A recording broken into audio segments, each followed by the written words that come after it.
اگر آپ پاکستان کا خارجہ پالیسی کو اٹھا کے دیکھیں اور صرف ملک کے مفاد میں، ملک کے عوام کے مفاد کے نظر سے پاکستان کا خارجہ پالیسی اٹھا کے دیکھیں تو پاکستان جس سطح پہ اس وقت تک دنیا بھر میں آئسولیٹ ہو چکا ہے وہ اپنی جگہ، اور پاکستان کا جو Can we turn the phone off? Thank you. اور پاکستان کا خارجہ پالیسی کا جو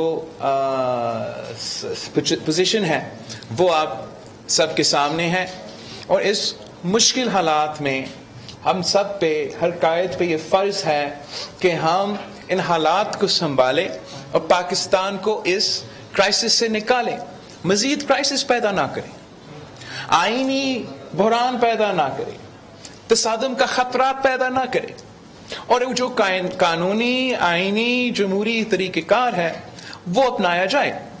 مگر وزیر اعظم صاحب کہ جو اسٹریٹجی ہے وہ ایسے ہیں جیسے ایک کرکٹ کا کھلاڑی گیم تو ہار چکا ہے، ریزلٹس تو صاف نظر آ رہے ہیں، مگر اس کے باوجود وہ پچ پہ لیٹ کر رو رہا ہے کہ میں ہار نہیں مانوں گا۔ مگر یہ ملک چلانا کرکٹ کا کھیل نہیں ہے، اور وزیر اعظم صاحب اگر اپنا ہار نہیں مان رہا ہے تو اس کا یہ نہیں مطلب کہ وہ نہیں ہار چکا ہے۔ اور جاتے جاتے جس طریقے سے اور جس انداز سے یہ وزیر اعظم ہمارا خارجہ پالیسی، ہمارا معیشت، ہمارے اداروں پہ حملہ آور ہے وہ آپ سب کے سامنے ہے۔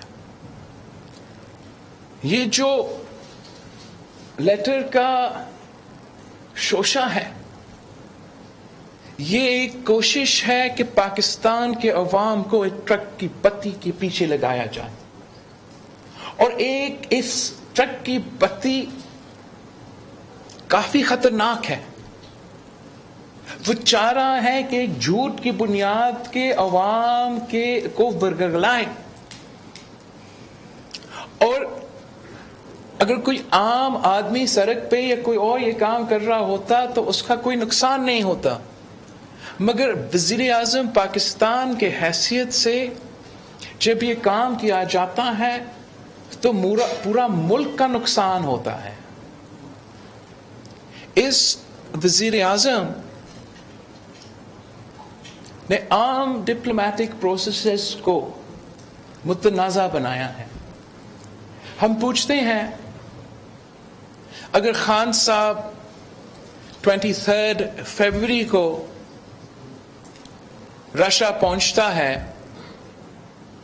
تو کیا 23 فروری سے پہلے ہم شہباز شریف کے صاحب کا گھر گئے تھے اس پیشکش کرنے کے لیے؟ اس سے بھی پہلے جنوری میں پاکستان پیپلز پارٹی کی CEC رکھی گئی تھی جہاں میں ہمارا عوامی مارچ اور عدم اعتماد کے فیصلے لیے گئے تھے۔ اس سے پہلے 3 سال سے یہ ملک گواہ ہے کہ ہم کس طریقے سے اس سیاسی جدوجہد میں شریک ہیں۔ تو کیا ہمیں پہلے سے پتا تھا کہ آپ نے رشیا جانا تھا؟ کیا ہمیں پہلے سے پتا تھا کہ رشیا نے جنگ کرنا تھا؟ کیا ہمیں پہلے سے پتا تھا کہ یہ عالمی سازش بن رہا تھا؟ میں ہمیشہ کہتا ہوں خان صاحب کو، اس لیے اس کو جھوٹ کہنا کا بہت عادت ہے، کہ اگر جھوٹ کہنا ہے تو اتنا ہی جھوٹ بولو جو لوگ سچ مان سکتے ہیں۔ اس کا یہ جھوٹ کا کوئی پیر نہیں ہے۔ یہ پہلے کہتا تھا کہ اپوزیشن نے مجھے ایک بہت بڑا تحفہ دے دیا کہ ہم عدم اعتماد لے کر آ رہے ہیں۔ اور پھر اچانک کہنا شروع کر دیا کہ یہ عالمی سازش ہے. اب فیصلہ اس نے خود کرنا ہے کہ کیا یہ ہمارا تحفہ ہے یا یہ عالمی سازش ہے. حقائق یہ ہے کہ یہ ایک سیاسی قدم کے نتیجے میں ہم اس عدم اعتماد کے نتیجے پہ پہنچے ہیں. ہمارا کہنا یہ ہے کہ یہ تاریخ میں پہلی بار ہو رہا ہے, اور اس لیے کہ تاریخ کے پہلی بار ہو رہا ہے ہم سب کو نہ صرف اس کو ویلکم کرنا چاہیے, ہمیں انشور کرنا چاہیے کہ ہمارا عدم اعتماد ایک پرامن اور مناسب طریقہ سے ہو جائے. اس لیے پاکستان کی تاریخ میں جتنے بھی طریقے اپنائے گئے ہیں پاکستان کے وزیر اعظم کو ہٹانا, وہ یا غیر قانونی یا غیر آئینی یا ایٹ لیسٹ غیر جمہوری طریقے رہے ہیں. اور یہ واحد جمہوری آئینی پارلیمانی طریقہ کار ہے. یہ واحد پارلیمانی آئینی طریقہ کار کو متنازع نہ بنایا جائے, پاکستان کی قسمت کے ساتھ نہ کھیلا جائے. اور وزیر اعظم صاحب کوئی سیف ایگزٹ ڈھونڈنے کے بجائے, بیک ڈور ایگزٹ ڈھونڈنے کے بجائے, اگر میں نہیں کھیلوں گا تو کسی اور کو نہیں کھیلنے دوں گا کا دھمکیاں دینے کے بجائے ایک آنریبل طریقے سے اس پروسیس کا مقابلہ کرے. آپ کے جھوٹ کے جواب ہم ہر دن دے سکتے ہیں. اس پروسیس کے ہم عزت کرتے ہیں, اس لیے ہم جمہوری لوگ ہیں. آپ کا اور ہمارا اختلاف اعتراض کس بات پہ ہے کہ آپ ایک سلیکشن کے نتیجے میں اس قوم پہ مسلط کیا گیا. اس سلیکشنز کی وجہ سے ملک کے سارے ادارے متنازع ہوئے, اور اس سلیکشنز کی وجہ سے جو معاشی اور خارجہ پالیسیز اپنائے گئے وہ صرف اور صرف آپ کے تھے, پارلیمان کے کنسنسس کے بغیر تھے. اور یہی وجہ ہے کہ ہم آج اس کراس روڈز پہ کھڑے ہیں. جب ہمارا عدم اعتماد کامیاب ہو جاتا ہے, آپ سلیکٹڈ وزیر اعظم نہیں رہتے ہیں, تو میرا اور آپ کا جھگڑا ختم ہے. لیکن جب تک آپ ایک غیر جمہوری کردار اپنا رہے ہو تو پاکستان پیپلز پارٹی اور غیر جمہوری قوتوں کے خلاف جنگ تو رہے گا. میرا اپیل ہے اس ملک کے سارے سیاسی جماعتوں سے, اس ملک کے سارے اداروں سے, ہمارا اسپیکر صاحب سے, کہ اب وقت آ گیا ہے کہ سب ہوش کے ناخن لے. ہم سب کے لیے ایک موقع ہے, ملک کے لیے ایک موقع ہے کہ جمہوریت کا بحالی کی طرف ہم آگے بڑھ رہے ہیں. ہر کوئی سمجھتے ہیں کہ الیکشن ریفارمز کے بعد جلد از جلد الیکشنز ہونا چاہیے, اور اگر ہم وہ 2018 کا سلیکشن کا داغ دھونا چاہ رہے ہیں, اگر ہم پولیٹیکل سٹیبلٹی اور اکنامک سٹیبلٹی اور فارن پالیسی میں سسٹینیبلٹی لانا چاہتے ہیں, تو واحد طریقہ کار یہ ہے کہ عدم اعتماد ہو, الیکٹورل ریفارمز ہو, صاف و شفاف الیکشنز ہو, نیا مینڈیٹ کے ساتھ عوامی حکومت منتخب ہو, اور جو بھی مسائل کا سامنا کرنا پڑے گا وہ حکومت مینڈیٹ کے ساتھ ان مسائل کا حل کریں گے. اگر اس جمہوری طریقہ کار میں گڑبڑ ہوتا, اگر ہمارا آئینی جمہوری پروسیس میں اس وقت آئین کا خلاف ورزی یا قانون کا خلاف ورزی یا ایسا کوئی غیر جمہوری کام ہو جاتا ہے, تو ایک خطرہ ہے کہ پاکستان کا اگلا 20 سال اسی طریقے سے متنازع طریقے سے گزریں گے. کوئی بھی یہ نہیں چاہتا ہے, اور صرف ایک خان کا, ایک عمران کا انا کی وجہ سے, رونا دھونا کی وجہ سے ہم پاکستان کی قسمت کو اس قسم کا خطرہ میں نہیں ڈال سکتے.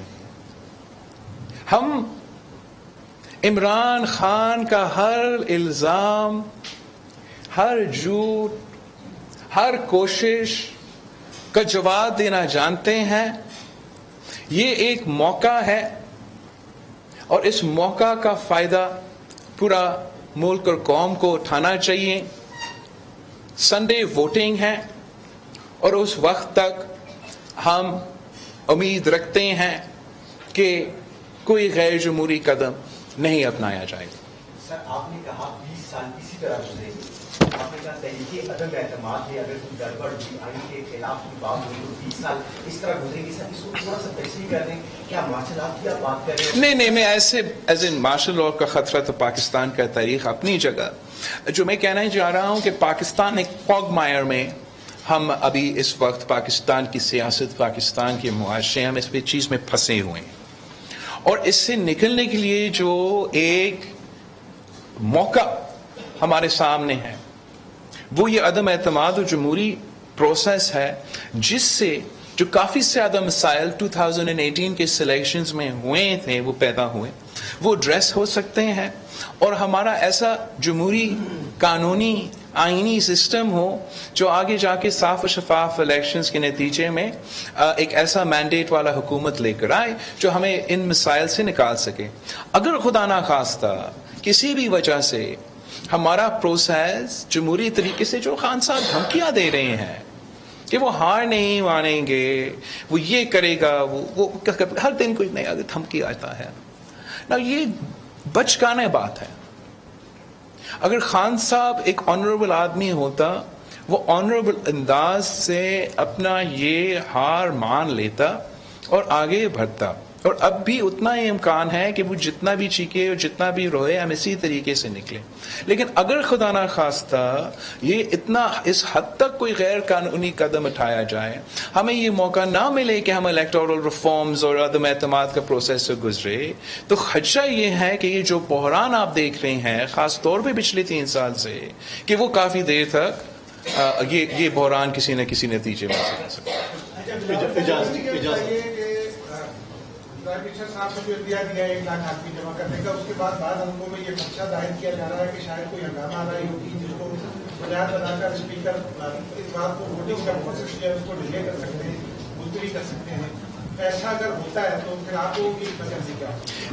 یہی غیر جمہوری اور غیر آئینی ایک حرکت ہوگا, اور جہاں سپریم کورٹ کا آرڈر موجود ہے کہ اس قسم کا کام تو ہونا ہی نہیں ہے, اور ہم سارے پارٹیز پابند ہے کہ ہم اپنا فورس کے تھرو اور اس طریقے سے تھرو, تو میں امید کرتا ہوں کہ کوئی کنٹیمپٹ آف کورٹ کرنے کے لیے تیار نہیں ہوگا, اور اس قسم کا خطرہ پیدا نہیں ہو سکتا ہے. اگر کوئی ایسا سوچ رہا ہے تو اس کا کانسیکوینسز کافی سیویئر ہے. صاحب آج وزیر اعلیٰ کے پی کی ایک آڈیو سامنے آئی ہے جس میں واضح طور پہ وہ لوگوں کو کہہ رہے ہیں کہ تمام حلقوں میں آپ اپنے جو منسٹرز اور ایم پی ایز ہیں کہ آپ نکلیں, باہر نکلیں اور احتجاج کریں.